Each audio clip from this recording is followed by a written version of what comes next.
Hello বন্ধুরা, আশা করি সকালে ভালো আছেন।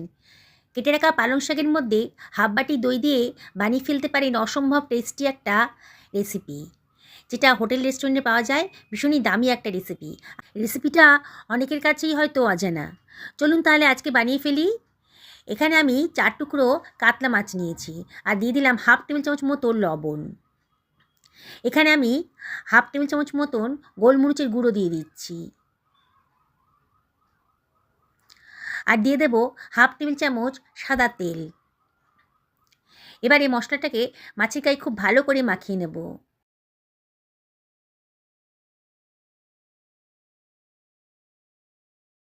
এটাকে সরিয়ে রাখছি।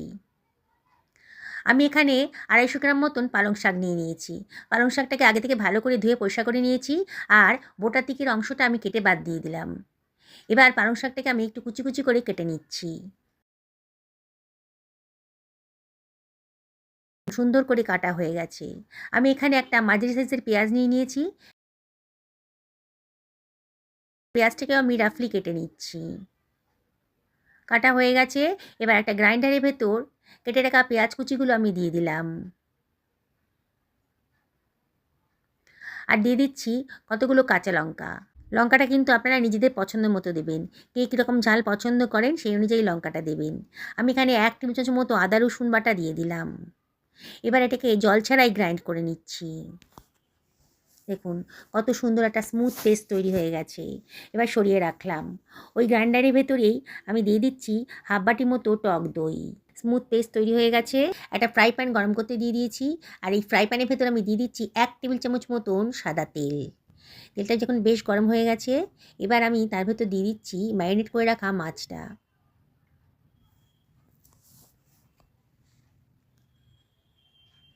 এবার প্রায় 30 থেকে 40 সেকেন্ড বাদে মাছটাকে আমি উল্টে দেব। মাছটা খুব কড়া করে ভাজবো না, একটু কাঁচা ভাবটা চলে যাবে যখন মাছের, সেইভাবেই মাছটা ভেজে নেব। খুব অল্প তেলেই রান্নাটা করব।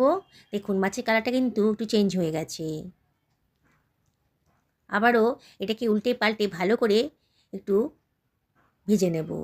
মাছের কাঁচা ভাবটা চলে গেছে দেখেই মনে হচ্ছে। এবার আমি অন্য একটা পাত্রের ভেতর মাছগুলোকে তুলে রাখছি। এবার ওই ফ্রাই প্যানের ভেতরে দিয়ে দিলাম 1 টেবিল চামচ মতন সাদা তেল আর দিয়ে দিচ্ছি হাফ টেবিল চামচ গোটা জিরে। একটু ফ্রাই হতে দেব। একটু নাড়াচাড়া করে দিচ্ছি। এবারে এর ভেতরে দিয়ে দিচ্ছি আদা রসুন কাঁচা লঙ্কা বাটার পেস্টটা। এবার এর ভেতরে দিয়ে দিচ্ছি হাফ টেবিল চামচ মতো লবণ দিয়ে সব কিছু খুব ভালো করে মিশিয়ে নিচ্ছি। মাঝে মাঝে কিন্তু একটু নাড়াচাড়া করে দিতে হবে, নাহলে কিন্তু মশলাটা পুড়ে যেতে পারে। এইভাবে মশলাটাকে আমি ভালো করে কষিয়ে নেব। যদি প্রয়োজন হয় অল্প জল দিয়ে দিয়ে মশলাটাকে কষিয়ে নেবেন। অল্প তেলে যখন রান্না করবেন না বন্ধুরা, তো সেই সময় জল দিয়ে অল্প অল্প জল দিয়ে মশলাটা কষিয়ে নেবেন। এবার কেটে রাখা পালং শাকগুলো আমি দিয়ে দিলাম। গ্যাসের ফ্লেমটা একেবারে লোতে রেখে দিয়েছি। এবারে আমি ফেটিয়ে রাখা দইটা এর ভেতর দিয়ে দিচ্ছি। দেখুন বন্ধুরা, অসাম্ভব টেস্টি একেবারে অজানা একটা রেসিপি আজকে তৈরি হতে চলেছে। আপনারা যখন খাবেন না ভাববেন যে আগে তো কোনো দিন খাইনি, আগে কেন জানতাম না এই রেসিপির কথাটা। বাড়িটা ধুয়ে অল্প জলও আমি এর ভেতর দিয়ে দিলাম। কোনো নাড়াচাড়া করব না, এইভাবে আমি এটাই ভাপিয়ে নেব। ঢাকা দিয়ে মিনিট 2 থেকে 3 এটা রান্না করে নিচ্ছি মিডিয়াম টু লো ফ্লেমে। 3 মিনিট বাদে দেখুন পালং শাকের কালারটা কিন্তু চেঞ্জ হয়ে গেছে। আবারও একটু নাড়াচাড়া করে দিচ্ছি। মিনিটখানেক খুব ভালো করে নাড়াচাড়া করে নেব। অনবরত কিন্তু নাড়তে হবে, নাহলে কিন্তু পোড়া লেগে যেতে পারে। বন্ধুরা, রেসিপিটা যদি ভালো লাগে তাহলে লাইক করবেন, শেয়ার করবেন আর অবশ্যই কমেন্ট করবেন। আপনাদের লাইক আর কমেন্ট পেলে পরে আমার ভিডিও করার উৎসাহ কিন্তু অনেক গুণ বেড়ে যায়। এবার গ্যাসের ফ্লেমটা অফ করে আমি এটাকে ঠান্ডা করতে দেবো। একটা মিক্সার গ্রাইন্ডারের ভেতর নিয়ে নিয়েছি। জল ছাড়াই এটাকে গ্রাইন্ড করে নিচ্ছি। দেখুন কত সুন্দর একটা কালারফুল স্মুথ পেস্ট তৈরি হয়ে গেছে। কালারটা শুধু তাকিয়ে দেখুন। ফ্রাই প্যানটা গরম করতে দিয়ে দিয়েছি। এখানে হাফ টেবিল চামচ মতো মাখন দিয়ে দিলাম। গ্যাসের ফ্লেমটা কিন্তু এই সময় একেবারে লোতে রেখে দেবেন, নাহলে কিন্তু মাখনটা পুড়ে যেতে পারে। মাখনটাকে একটু গলতে দেব। এইবারে পালং শাকের স্মুথ পেস্টটা ভেতর দিয়ে দিচ্ছি। দারুণ সুন্দর একটা গন্ধ বেরোচ্ছে।